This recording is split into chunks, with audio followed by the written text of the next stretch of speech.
أعمالنا من يهده الله فلا مضل له ومن يضلل فلا هادي له أشهد أن لا إله إلا الله وحده لا شريك له وأشهد أن محمدا عبده ورسوله اللهم صل وسلم على النبي الكريم محمد وعلى آله وأصحابه ومن دعا بدعوته ومستنى بسنته إلى يوم الدين. أما بعد. Bagi Tuan Imam, Tuan Bilal, pengurusi di jawatan kuasa Masjid Muslimin, tak ada muslimat ya. Mudah-mudahan kita semua dirahmati oleh Allah Subhanahu wa taala. InsyaAllah pada kali ini kita akan bincang satu tajuk, iaitu ithar. Ithar. Mungkin ada yang dah pernah dengar tajuk ni, ataupun mungkin ada yang tertanya-tanya apakah itu ithar.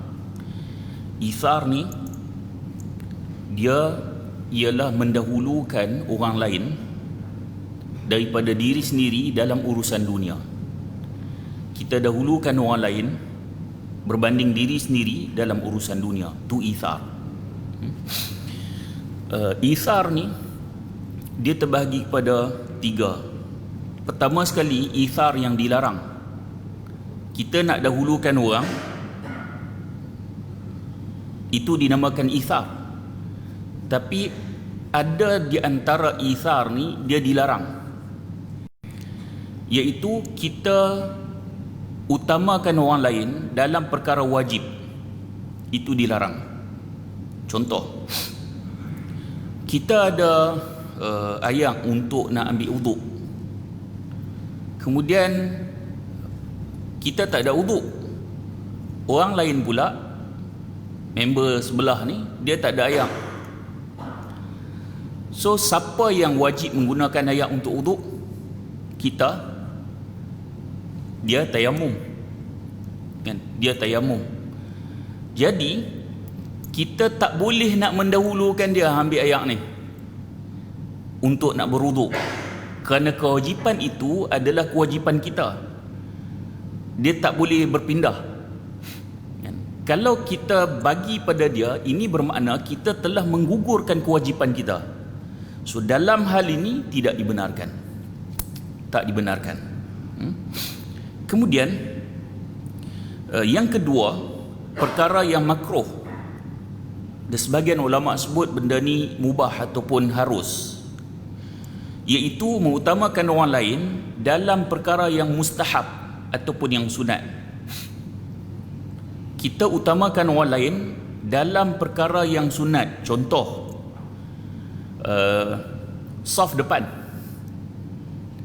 Kita dah duduk saf depan, kemudian kita bagi saf kita ni pada orang lain. Yang tu makruh. Makruh. Baik. Kalau hari Jumaat kadang-kadang, bukan musim PKPB pun semua kan, duduk saf kedua, tiba-tiba ada satu saf kosong di depan, pakat huluk kat member, hang pi ya. Patutnya kita pergi depan, kan? Kita pergi depan, sebab dalam hal ini dia tidak berlaku ithar. Sebab ni dalam perkara ibadah. So ibadah kita dulu. Yang kata ithar ni dalam hal dunia, kita dahulukan orang lain, itu dinamakan ithar. Manakala dalam soal ibadah, kalau ada saf depan, kita pergi ambil dulu, bukan huluk kat orang. Ataupun kita dah duduk kat depan, orang kat belakang, kita tengok dia kesian, kita pun bagi. Yang tu makruh. Cuma dia ada perbincangan di kalangan ulama yang kata harus ni. Contoh, apabila contoh dia bapak dia duduk belakang, so dia rasa macam sagi kalau dia tak bagi bapak dia duduk depan, akan menyebabkan bapak dia rasa kecil hati, contoh. Maka di sana ada perbincangan yang menyatakan harus. So pada dasarnya, apa saja perkara yang sunat ataupun perkara ibadah, kita ambil dulu, bukan utamakan orang lain. Bukan utamakan orang lain. Dalam hal ini makruh. Sebab apa? Sebab benda tu sunat. Bila sunat, pahala benda tu kebaikan, seolah-olah para ulama yang kata makruh ni seolah-olah kita membenci kebaikan tu. Kita tak suka perkara sunat, kita tak suka pahala yang kita nak dapat tu, pergi bagi ke orang lain pula, makruh. So yang dikatakan ithar yang dibenarkan iaitu ithar dalam perkara dunia. Kita utamakan orang lain dalam hal selain ibadah ataupun dalam perkara dunia. Contoh, kita lapang, member kita juga lapang, so dua-dua perlu makanan tu. Kita je ada makanan, dia tak ada. So makanan kita bagi pada dia, kita utamakan orang lain. Itu dinamakan ithar. Saya ulang, kita dengan kawan kita ni dua-dua lapang, tapi yang ada makanan kita aja. Kita ambil makanan kita bagi pada dia, kita utamakan dia. Yang tu nama dia ithar. Yang ni kalau dalam hal kebajikan, dalam bab sedekah, dia duduk kedudukan yang sangat tinggi. Bukan senang. Kalau share dua, okey ke? Yang ni mendahulukan orang lain berbanding diri sendiri. Oh, yang ni sukar. Yang ni sukar. Baik. Contoh ayat ithar ni, Allah Subhanahu wa taala berfirman, "Walladzina tabawwa'u ad-dara wal imana min qablihim yuhibbuna man hajara ilaihim wa la yajiduna fi sudurihim hajatan mimma utu wa yu'thiruna ala anfusihim walau kana bihim khassasah wa man yuqa shuhha nafsihi fa ulaika humul muflihun." Allah Subhanahu wa taala berfirman, dan orang yang telah menempati kota Madinah, yakni yang telah beriman di kalangan Ansar sebelum kedatangan Muhajirin, mereka mencintai orang berhijrah kepada mereka, yakni orang Ansar mencintai orang Muhajirin yang berhijrah, dan mereka tidak menaruh keinginan dalam hati terhadap apa-apa yang diberikan kepada Muhajirin, dan mereka mengutamakan orang Muhajirin atas diri mereka sendiri sekalipun mereka dalam kesusahan. Dan siapa yang dipelihara dari sifat kikir ataupun kedekut dirinya, maka mereka itulah orang-orang beruntung. Baik, dalam ayat ni Allah sebut, ni contoh ataupun ayat berkaitan dengan ithar. Orang Ansar apabila menerima orang Muhajirin, mereka sangat sayangkan dan mencintai orang Muhajirin, dan mereka memberikan apa yang mereka ada, walaupun sebenarnya mereka yang memerlukan. Dalam ayat ini sebut mereka perlu benda tu, tapi oleh kerana Muhajirin mari, maka mereka serahkan pada Muhajirin. Serahkan pada Muhajirin tanpa ada rasa untuk nak apa-apa timbal balik. Tak ada rasa dalam hati mereka untuk timbal balik. Kalau bagi, nak ada timbal balik. Contoh, kita kalau bagi ke orang, kita mungkin terfikir esok nanti mungkin dia akan bagi ke aku. Yang tu timbal balik. Orang Ansar bila dia bagi pada Muhajirin, dia tak ada rasa yang tu. Kira aku bagi ni memang ikhlas sungguh, tak ada rasa hang nak bagi ke tak, itu soal lain. Aku tak ada terlintas pun dalam hati aku macam tu. Ni orang Ansar. Kita bukan hari biasa, bulan Ramadan. Bulan Ramadan kita bagi pada jiran makanan, bagi dalam tipu kan. Bagi pada jiran, bagi pada jiran, dalam hati tu rasa satgi dia bagi ikut makanan lain, hari ni kira kita 2 menu kan, 2 menu tiba-tiba jiran bagi tapuai kosong. Kita takkan bagi tapuai kosong maknanya ada rasa timbal balik. Yang tu dia bukan ithar. Itu bukan ithar. Ithar seperti mana disebut oleh dalam Al-Quran, golongan Ansar dia bagi pada Muhajirin, dia perlu, tapi dia bagi juga kerana dia mendahulukan orang Muhajirin. Yang tu ithar. Hak ni yang susah Yang ni susah. Baik. Ithar yang ni yang dibenarkan kita sebut tadi ni dalam masalah ataupun dalam hal dunia. Sebab masalah dunia ni kita disuruh oleh Nabi untuk melihat golongan yang lebih bawah dalam hal dunia. Orang Ansar, mereka menerima Muhajirin, mereka ada rumah, mereka ada tempat. Orang muhajirin yang datang kebanyakannya tak bawa apa-apa. Walaupun Abdurrahman bin Auf orang kaya, dan beberapa orang sahabat yang lain yang kaya, sebahagian besarnya mereka tinggalkan harta mereka di Mekah, tak boleh bawa. Jadi orang Ansar dibagi. Sebab untuk melihat kepada orang lain, perlu lihat dalam urusan dunia, perlu lihat orang yang lebih rendah berbanding kita. Sebab tu dalam satu hadis Nabi sebut, idza nazara ahadukum ila man faddila alaihi fil mal wal khalqi falyanzur ila man huwa asfala min. Jika salah seorang di antara kalian melihat orang yang memiliki kelebihan harta dan penampilan, maka lihatlah kepada orang yang berada di bawahnya. Hadis riwayat Muslim. Nabi sebut, kalau nak tengok dalam urusan harta, urusan penampilan, tengok orang, maksudnya dalam urusan dunia, tengok yang lebih bawah. Kalau tak bersikap begitu, kita takkan ada qanaah. Takkan ada qanaah. Beli kereta ni, tengok orang lain beli kereta lebih besar. Kita tengok orang lebih atas, takkan ada rasa cukup. Sentiasa jiwa takkan tenang. Sebab tu Nabi suruh dalam hal dunia tengok orang yang lebih rendah, maka akan lahir rasa syukur. Kita bawa kereta kira teruk tengok-tengok ada orang yang kereta pun tak ada, naik motor je, tak mampu beli. Kita naik motor, kita rasa teringin nak naik kereta, tapi bila tengok bawa orang lebih rendah pada kita, ada orang kereta pun tak mampu beli, motor pun tak mampu beli, kita motor mampu juga, akan lahir rasa syukur. Sebab kita tengok orang yang lebih bawah pada kita. Tapi dalam hal ibadah kena tengok orang yang lebih pada kita. Dalam hal ibadah, tengok orang mampu puasa sunat, kita pun aku pun kena mampu contoh Orang mampu untuk zikir, kita rasa aku pun mampu ni. Nak kena tengok orang yang lebih tinggi berbanding kita dalam hal ibadah. Tapi kita terbalik. Dalam hal dunia, kita tengok orang lebih tinggi pada kita. Itu yang rasa syukur itu kurang. Qanaah tu tak ada. Sebab duk tengok dalam hal dunia, duk tengok orang lebih tinggi pada kita. Tapi dalam hal ibadah, tengok orang lebih rendah pada kita. Aku okey lagi, dia langsung tak sembahyang sunat, aku kurang-kurang ada agak 2 rakaat. Dia main macam tu. Dia main macam tu. Aku okey lagi, kurang-kurang main agak masjid, dia tak main langsung, main macam tu. Kalau macam tu, kita takkan ada advance dalam urusan ibadah.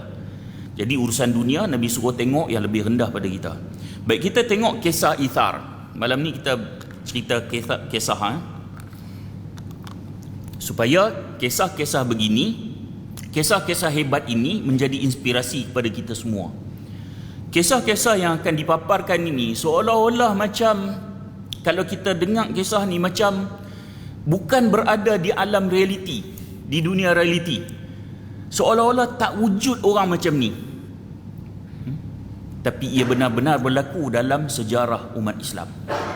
Baik, kisah Ithar yang pertama, Abu Hurairah menceritakan, anna rajulan atan nabiyya sallallahu alaihi wasallam fab'atha ila nisa'ihi faqulna ma ma'ana illa al-ma'.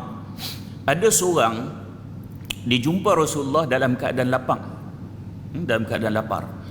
Lalu Nabi kirimkan utusan pergi jumpa isteri-isteri Nabi. Sebab ada seorang ni mengadu pada Rasulullah, dia dalam keadaan lapar. Jadi Nabi kirim utusan pergi jumpa isteri-isteri Nabi, pergi tanya makanan ada tak kat rumah. Kemudian para isteri Nabi sebut, faqulna ma ma'ana illa al-ma'. Para isteri Nabi kata, kami tak ada apa-apa melainkan ada air je kat rumah, ada air je kat rumah. Isteri-isteri Nabi pergi jumpa isteri ni kata ada air je kat rumah, pergi jumpa isteri ni kata ada air je kat rumah, pergi jumpa isteri ni kata ada air je kat rumah. Rumah seorang yang hebat, tokoh yang hebat, rumah tak ada makanan. Sayyidina Umar pernah pergi rumah Rasulullah. Sayyidina Umar, Sayyidina Abu Bakar ni selalulah pergi rumah Rasulullah, sebab Rasulullah tu menantu. Rasulullah tu di samping Rasulullah, tetapi hubungan secara kekeluargaan ni menantu. Kerana Rasulullah kahwin dengan Sayyidatina Hafsah. Bila Sayyidina Umar sampai rumah Rasulullah, Rasulullah baru bangun daripada pembaringan. Sayyidina Umar tengok di belakang Rasulullah ni ada kesan pelepah tamar. So tempat tidur Nabi ni dibuat daripada pelepah tamar.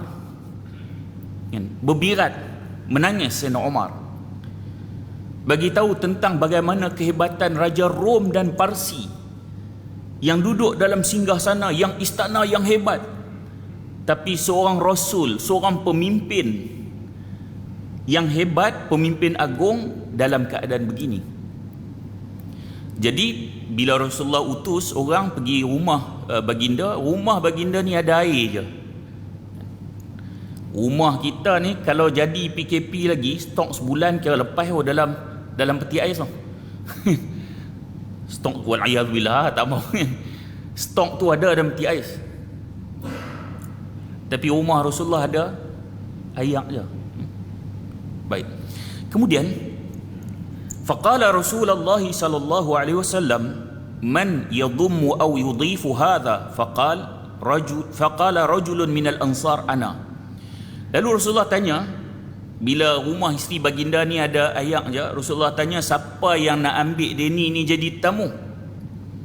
Seorang lelaki Ansar, dia kata, ana, saya wahai Rasulullah. Baik, fantalaqa bihi ila imra'atihi faqal akrimi dhaifa Rasulillah sallallahu alaihi wasallam. Faqalat ma indana illa qutun sibyani. Kemudian dia pun bawa tetamu yang Rasulullah ni bawa balik rumah dia. Bawa balik rumah dia, dia kata pada isteri dia, ni jamu tetamu Rasulullah ni, muliakan tetamu Rasulullah. Akrimi dhaifa Rasulillah, muliakan tetamu Rasulullah. Kemudian faqalat, isteri dia kata, ma indana illa qutun sibyani, tak ada kat rumah kita apa-apa makanan melainkan makanan tu anak-anak kecil kita ni je. Makanan tak ada rumah kita. Maknanya sahabat Ansar yang offer diri dia orang miskin, yang nak jamu tetamu Rasulullah ni, yang jawab, yang volunteer untuk nak sambut tetamu Rasulullah, seorang yang miskin. Balik rumah tanya isteri, so jamu tetamu Rasulullah ni, isteri kata tak ada apa-apa, tinggal makanan untuk anak-anak je. Baik. Kemudian faqala hayyi'ni طعامك وأصبحي سراجك ونومي صبيانك إذا أرادوا عشاء فهيأت طعامها وأصبحت سراجها ونومت صبيانها. Orang Ansar tu kata pada isteri dia, siapkanlah makananmu itu, nyalakan lampu dan tidurkan anak-anak. Kalau anak-anak minta untuk makan malam, tidurkan. Kemudian wanita tu pun siapkan makanan, nyalakan lampu dan tidurkan anak-anak dia. Ni nak jamu tetamu Rasulullah ni, bagi tidur anak-anak, kira tak makan. Tuan rumah tentu dah. Thumma qamat ka'annaha tuslihu sirajaha fa'atfa'athu faja'ala yuriyanihi annahuma ya'kulani fabata tawiyain. Dia bila dah hidang makanan tu, dia bangun seolah-olah macam dia nak perbaiki lampu, kemudian dia padam. Apa tujuan padam ni? Kira macam pelita, bukan macam kita cerah. Padam, apa tujuan padam? Supaya tetamu tu tak tahu kata tuan rumah tak makan. Sebab makanan sikit je, hidang tu kira nak bagi pada tetamu. Dan kalau mereka boleh makan pun, ini tetamu Rasulullah, biar tetamu kenyang. Kita tak makan tak apa, anak dah bagi tidur dah. Kita tak makan tak apa, kita jamu tetamu Rasulullah. Kemudian setelah itu mereka tidur dalam keadaan lapar. Suami isteri ni dan anak-anak sekali tidur dalam keadaan lapar. Falamma asbaha ghada ila Rasulillah sallallahu alaihi wasallam faqal dhahika Allahu al-lailata aw fa'alikuma fa'anzalallahu wa yu'thiruna ala anfusihim walau kana bihim khasasah wa man yuqa syuha nafsihi fa ulaika humul muflihun. Esoknya bila si suami ni pergi menghadap Rasulullah, Rasulullah kata, malam tadi Allah tertawa atau takjub dengan perbuatan yang kamu berdua buat. Allah takjub dengan perbuatan mereka berdua. Kan? Sebab apa? Miskin sanggup tetamu Rasulullah, tidurkan anak, anak pun tak makan, pada makanan tu tinggal untuk anak-anak je. Mereka padam lampu untuk nak tetamu saja makan, mereka tak makan, tidur dalam keadaan kelaparan. Allah takjub dengan perbuatan mereka. Baik, kemudian turun ayat yang kita baca tadi ni. Allah turunkan, dan mereka mengutamakan orang-orang lain atas diri mereka sendiri sekalipun mereka memerlukan yang mereka berikan itu. Dan siapa yang dipelihara daripada sifat kikir ataupun kedekut dirinya, mereka itulah orang yang beruntung. Dalam riwayat Imam Muslim ada sebut lelaki Ansar yang sambut tetamu ni Abu Talhah dalam riwayat Muslim, dan isteri Abu Talhah ni adalah Ummu Sulaim. Ummu Sulaim. Baik, kisah yang kedua, Abu Bakar As-Siddiq pernah menginfakkan seluruh harta dia. Sebelum tu Sayyidina Umar dia infak separuh harta. Baik tuan-tuan, macam ni kita ni, kalau kita dengar je cerita-cerita sahabat ataupun golongan salaf, kalau tak relate dengan kita sendiri, kita tak menjiwai dan takkan rasa. Bila kita dengar Sayyidina Umar ni dia infak separuh harta, seolah-olah cerita tu biasa. Baik, apa kata tuan-tuan hari ni balik buat kira-kira, kereta ada dua, okey, satu asing, motor dua, satu asing, duit dalam bank 100,000, 50,000 asing, semua tu kita asing bagi dua, separuh infak untuk Islam. Macam tak mampu kan? Di sana kita akan nampak betapa hebatnya para sahabat. Baru kita nampak. Sebelum ni kalau dengar cerita Sayyidina Umar infak separuh, kita tak rasa kecuali kita relatekan dengan keadaan kita. Baru kita akan rasa nilai apa yang mereka telah buat, generasi terdahulu telah buat, baru kita akan rasa. Baik, Sayyidina Abu Bakar semua. Semua. Lalu bila Rasulullah tanya, ma abqaita li ahlik, apa yang tinggal untuk keluarga kamu wahai Abu Bakar?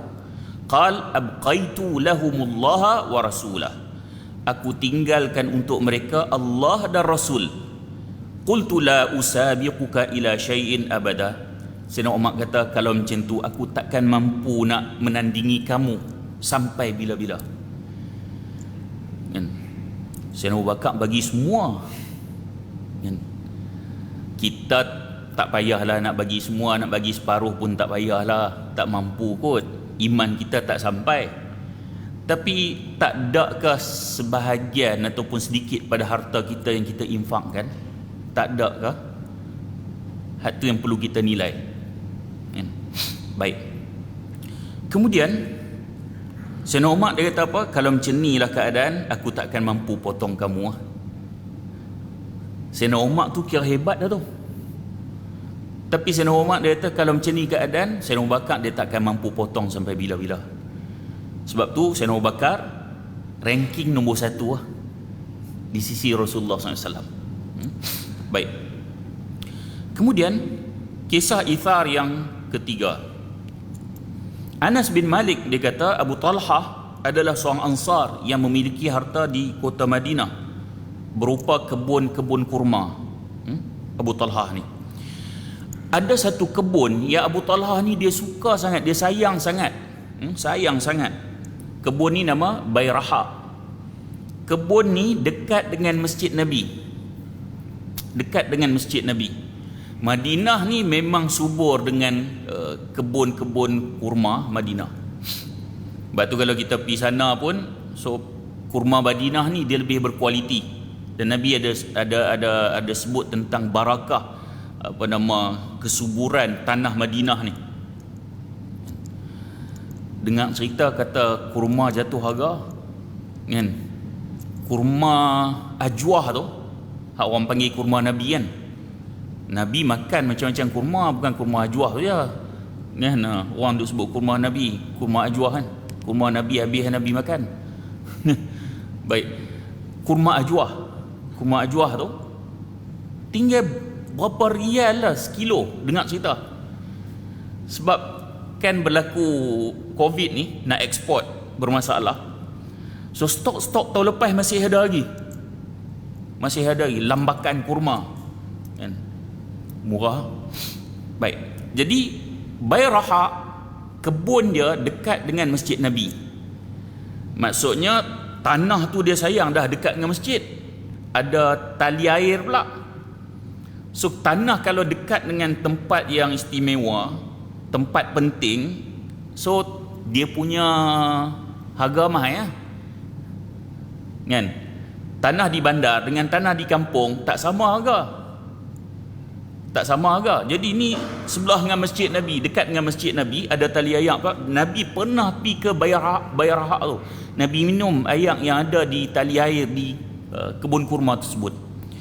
Kemudian Anas berkata, ketika turunnya ayat lan tanalul birra hatta tunfiqu mimma tuhibbun, kamu takkan sekali-kali mencapai level kebajikan yang sempurna sehinggalah kamu infakkan apa yang kamu sayang. Allah sebut kamu takkan sampai ke level kebajikan yang sempurna sampailah kamu mampu infak apa yang kamu sayang. Ayat ni kita duk dengar berulang kali, termasuk saya, tapi kita tak mampu buat. Berulang kali kita duk dengar, Ramadan perhabis satu Quran, lalu juga ayat ni, kita tak mampu buat. Abu Talhah bila dia dengar turun ayat ni, baru first time dengar turun ayat ni, dia pergi jumpa Rasulullah. Dia tahu, wahai Rasulullah, aku dengar ayat turun, takkan sampai kebajikan sempurna sampailah infak sesuatu yang kamu sayang. Aku sekarang yang aku paling sayang kebun Bairaha, kebun kurma Bairaha, aku infakkan. Sekarang aku infakkan. Ni first time dengar, dahsyat tu, dia wakafkan. Kemudian dia kata, aku wakafkan untuk mengharapkan pahala daripada Allah dan mengharapkan simpanan akhirat. Harapkan simpanan akhirat. Kemudian Rasulullah kata bakh ni macam, kalau bahasa Melayu ni hebat, hebat tu bakh kan. Kemudian Rasulullah kata itulah harta yang benar-benar beruntung, itulah harta yang benar-benar beruntung kerana diinfak. Cuma Rasulullah minta supaya harta dia ni dia utamakan dulu pada kaum kerabat dia. Kaum kerabat dia, cari hak mana-mana yang tak mampu, bagi yang tu dulu. Lalu Abu Talhah dia bagi kepada kaum kerabat dia dan dibagi juga kepada sepupu dia. Hadis ni disebut dalam Bukhari dan juga Muslim. Kemudian kalau kita tengok dalam hadis ni, ambillah sikit pengajaran kan. Pertama sekali, nafkahkan kepada kerabat. So kalau ada orang lain miskin dengan ada hubungan kekerabatan, yang kerap ada hubungan kekeluargaan, dia miskin, itu lebih utama. Sebagaimana Nabi suruh pada Abu Talhah ni, itu lebih utama.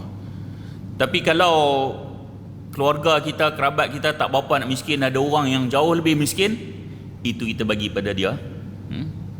Baik. Sebab sedekah kepada kerabat ni ataupun ada hubungan keluarga ni, dia dapat dua pahala. Pahala hubungkan silaturahim, yang kedua pahala sedekah. Hatta kalau apa-apa sedekah pula kan, kalau utamakan kerabat, itu jauh lebih baik. Kisah ithar yang keempat daripada Anas bin Malik, Sa'ad bin Ar-Rabi' Al-Ansari. Dia ada dua orang isteri. Sa'ad bin Ar-Rabi' ni, dia masa hijrah dia dipersaudarakan dengan Abdul Rahman bin Auf. Sa'ad bin Ar-Rabi' ni dia orang kaya. Jadi bila Nabi persaudarakan dia dengan Abdul Rahman bin Auf tu macam sekufu lah, sepadan lah. Kalau seorang orang kaya, dia ni miskin, bila persaudarakan macam tak erti macam mana budaya hidup tu. Bukan nak kastakan tak, tapi nak bagi sekufu kan. Kemudian macam-macam strategi lah. Dia ni businessman, hak ni pun businessman. Jadi kalau saudara dua tu mungkin boleh bincang untuk nak memperhebatkan ekonomi umat Islam di Madinah. So pelbagai sebab Nabi persaudarakan antara Sa'ad bin Rabi' dengan Abdul Rahman bin Auf. Sa'ad bin Rabi' dia tawarkan pada Abdul Rahman, dia tawarkan separuh harta dia nak bagi. Ni orang kaya ni, dia nak bagi separuh harta dia pada Abdul Rahman bin Auf. Dan dia juga tawarkan, dia ada dua isteri, dia tawarkan, kalau kamu nak mana-mana isteri aku akan ceraikan dia, habis iddah kamu boleh kahwin. Dahsyat tu, suruh pilih. Kita lah kalau nak bagi lah, cari hak tak apa lawa, perangai tak apa nak elok sikit, hak tu bagi dia. Hak tu bagi dia. Ni suruh pilih, yang mana nak, aku akan ceraikan, habis iddah kahwin. Bagaimana Nabi mempersaudarakan antara Sa'ad bin Rabi' dengan Abdul Rahman bin Auf.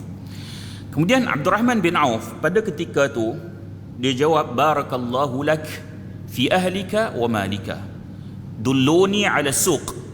Dia kata semoga Allah berkatimu dalam keluargamu dan hartamu, cukuplah tunjukkan aku di mana pasar. Bila orang buat baik, tengok dia doa barakallahu lak wa fi ahlik, moga Allah berkati kamu dan berkati keluarga kamu. Saya tengok orang Arab ni, dia budaya dia suka doa untuk kita. Allah barik fi, moga-moga Allah berkati kamu. Allah tawil umrak, moga-moga Allah memanjangkan umur kamu. Macam-macam doa. Kita ni kalau kita jumpa, lama tak jumpa kan, saya contoh Ustaz Faizal sekali-sekali mai, Assalamualaikum Ustaz, apa abang? Tu lah. Yang tu je. Tapi orang Arab, sementara nak tanya apa habang tu, dia macam-macam. Allah barik fi, Allah tawil umrak, Allah, dia doa lu, lepas tu baru tanya apa habang. Orang Arab. So budaya tu bagus sebenarnya. Depa saling mendoakan. Kita tak ambil yang tu kan? Kita tak ambil tu, tambah rezeki kamu, panjangkan umur. Kalau tak erti bahasa Arab, boleh kot bahasa Melayu. Allah, orang bagi kat kita, mudah-mudahan Allah berkati rezeki kamu, Allah tambah lagi. Nak kena bagi biasa hak tu lah. Jadi Abdul Rahman bin Auf, bila Sa'ad bin Rabi' tawarkan benda baik pada dia, dia doakan. Baik.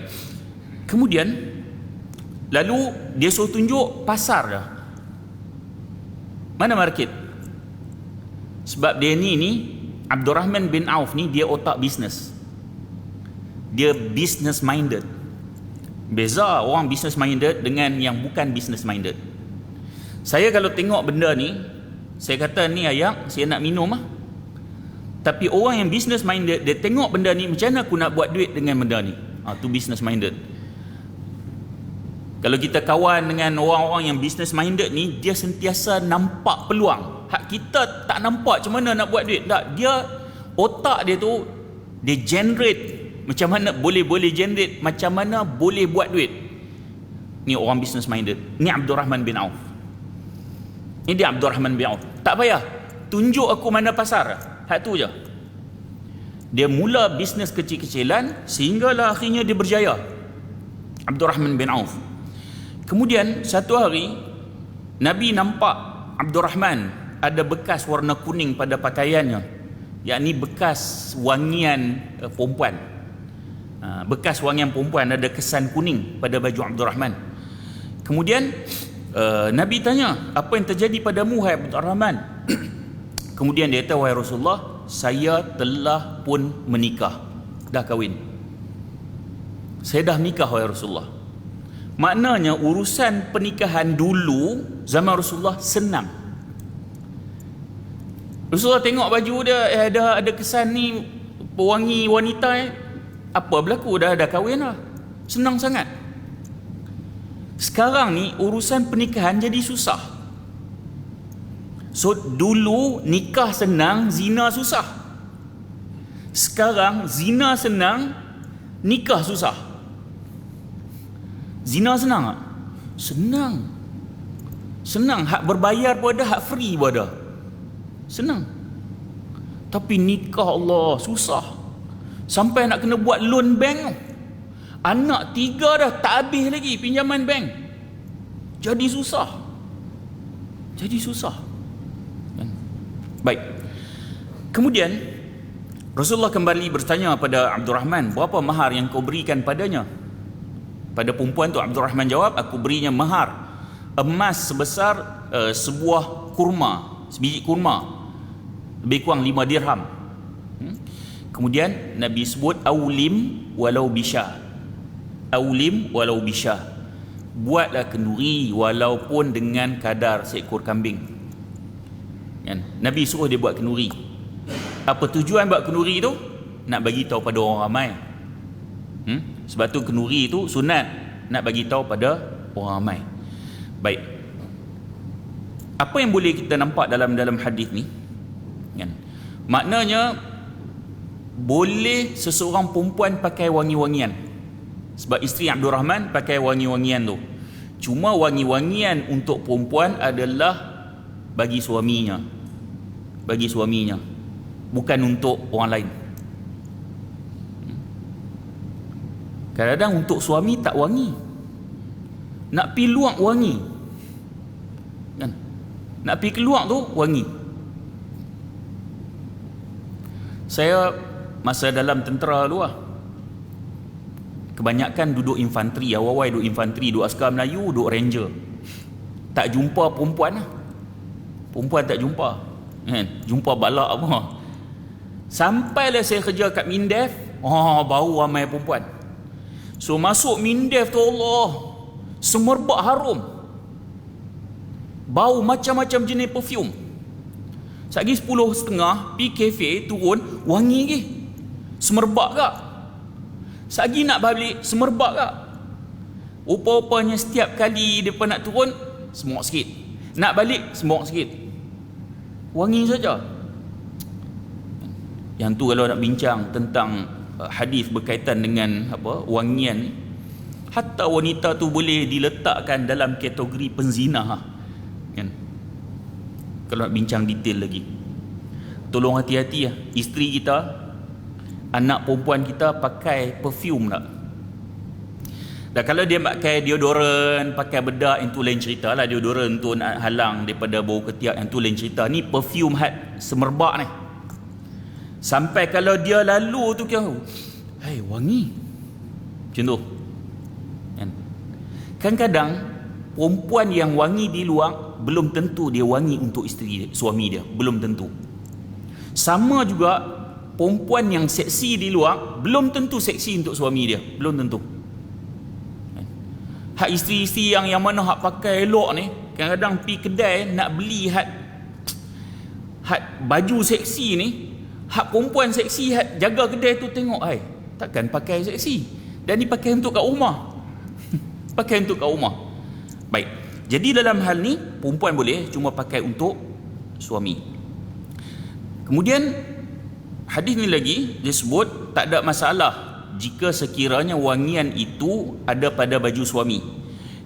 Secara tidak sengaja, kalau ada sedikit-sedikit bauan yang perempuan tu secara tidak sengaja, maka tidaklah menjadi masalah.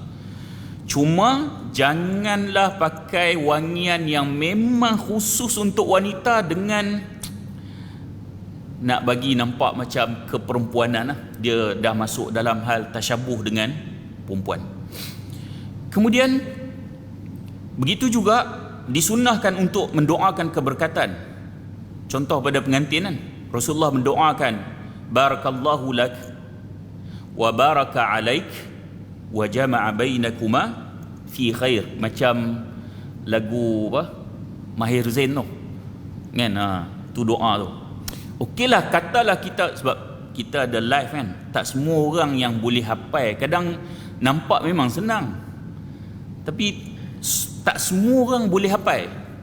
Dia terpanjang lah nak doa macam tu. Paling tidak pun makna doa ni, semoga Allah memberkatimu ketika bahagia dan ketika susah, dan mengumpulkan kamu berdua dalam keadaan kebaikan. Hadis riwayat Abu Daud. Paling tak pun pergi jumpa pengantin, mudah-mudahan Allah berkati kamu kedua. Paling tidak cakap macam tu kan? Paling tidak. So dia ada kaitan dengan doa Nabi SAW. Baik, kemudian 2 minit lagi azan. Untuk walimah kenduri dia tak ada batasan tertentu. Nabi sebut aulim walau bisyah, buat dah kenduri walaupun dengan kadar seekor kambing. Adakah itu tahap kadar minima ataupun maksima? Tak. Kerana Nabi SAW sendiri ketika Nabi menikah dengan Safiyah, kenduri itu Nabi tak hidangkan daging masa Nabi kahwin dengan Safiyah. Masa Nabi kahwin dengan Zainab, kenduri itu Nabi hidangkan roti dengan daging. Maka para ulama bincangkan sesuai dengan kemampuan pengantin, dengan maksudnya apa kemampuan pengantin dia yang sediakan. Sebab kita bila nak buat kenduri kahwin, mesti dalam kepala kita mesti ada nasi, daging, ayam. Jadi orang tak mampu, akhirnya kahwin tu jadi susah. So kalau mampu bihun, boleh tak buat bihun? Boleh. Bagi laluan azan tu. Kita sambung sikit lagi.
La ilaha illallah.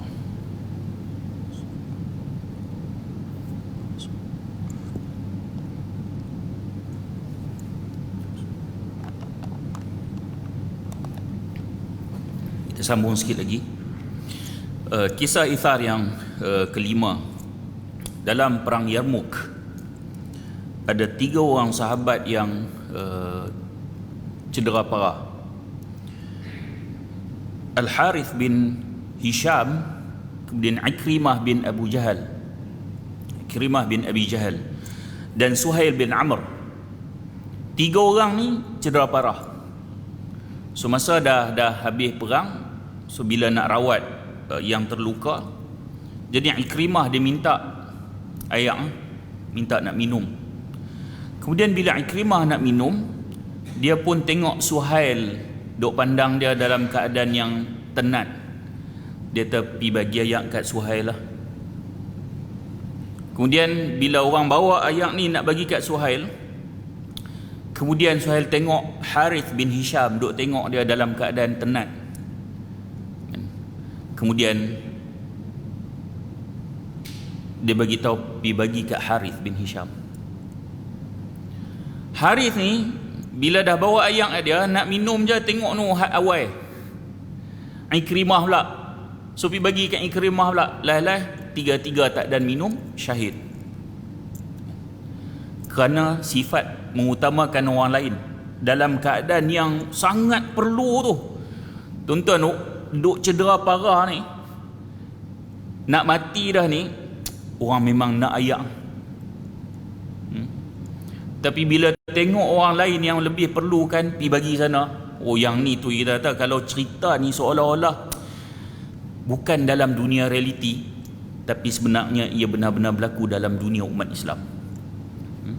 Kemudian kisah sahabat Nabi tentang Ibnu Umar disebut, salah seorang sahabat Nabi, dia diberi hadiah kepala kambing.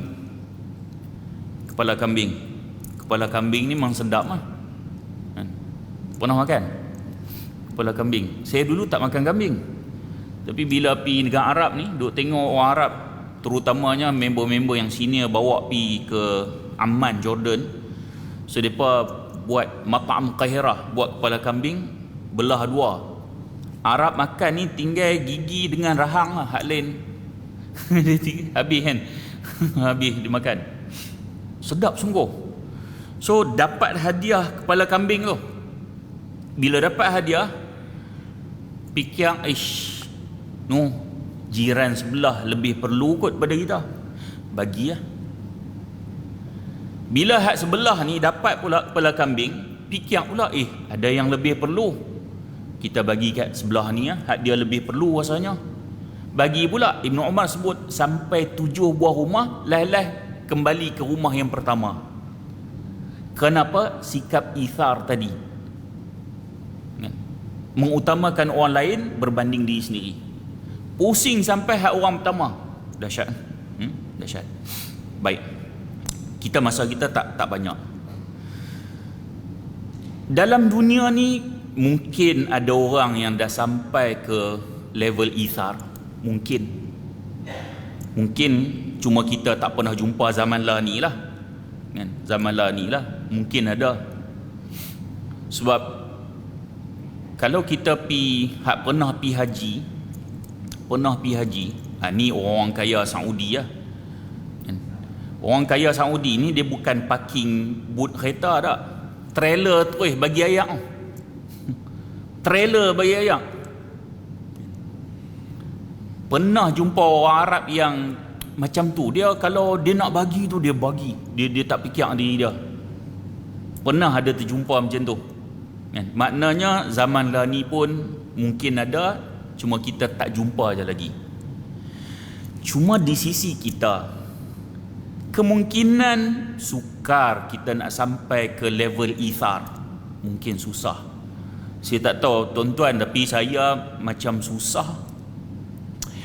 Tapi setidak-tidaknya kalau tak sampai ke peringkat ithar pun, kita ambil contoh baru ni kan, PKP. Kan, PKP baru ni, orang tak boleh keluar. Tuan-tuan tahu tak, ramai orang yang ada yang diberhentikan kerja, sampai makanan tak ada kat rumah, beras habis, apa habis, duit simpanan tak ada. Kita kat rumah banyak stok lagi ni. Ada tak kita duk rasa kesian untuk nak bagi siapa-siapa yang ada, kita duk fikir macam tu, ataupun setidak-tidaknya kita duk pergi bagi? Ke kita duk fikir kita dengan keluarga kita je, tak peduli orang hang siapa suruh hang tak simpan duit dulu? Nasib mampa. Maknanya kita belum lagi sampai ithar, baru sampai level orang hak susah, kita ada lebih kan, ni nak bagi dia makan ni, hak tu pun kadang-kadang belum sampai lagi. Maknanya ithar ni dia jauh lagi kan? Umat Islam di tempat lain yang sedang menderita, kita ada rasa ithar ni, dia rasa tu mendalam. Sebab tu dia nak mati dah, tengok orang yang memerlukan, ambil lah. Saya bagi contoh sebab saya duk uruskan umat Islam Syria umpamanya, sebab saya pengurusi NGO Green Project. So kita duk buat kempen. Sekarang ni kempen musim sejuk kan, musim sejuk. Jadi nak dapat dana daripada umat Islam ni susah.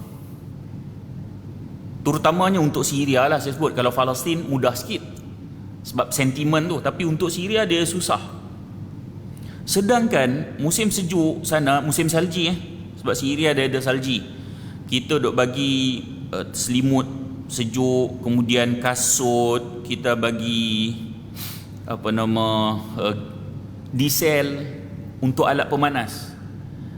Dan setiap tahun ada banyak juga kes kematian, termasuk kanak-kanak, kerana mereka tak mampu nak survive masa musim sejuk ni. Ada yang pakai selipar musim sejuk keluar. Bayangkan. Saya pergi ke Syria, tuan-tuan, yang last kali bulan 1 tahun ni bulan 1 tahun ni. Masih sejuk lagi. Sebelum PKP kan. 5 darjah Celsius, duduk dalam khemah yang nipis.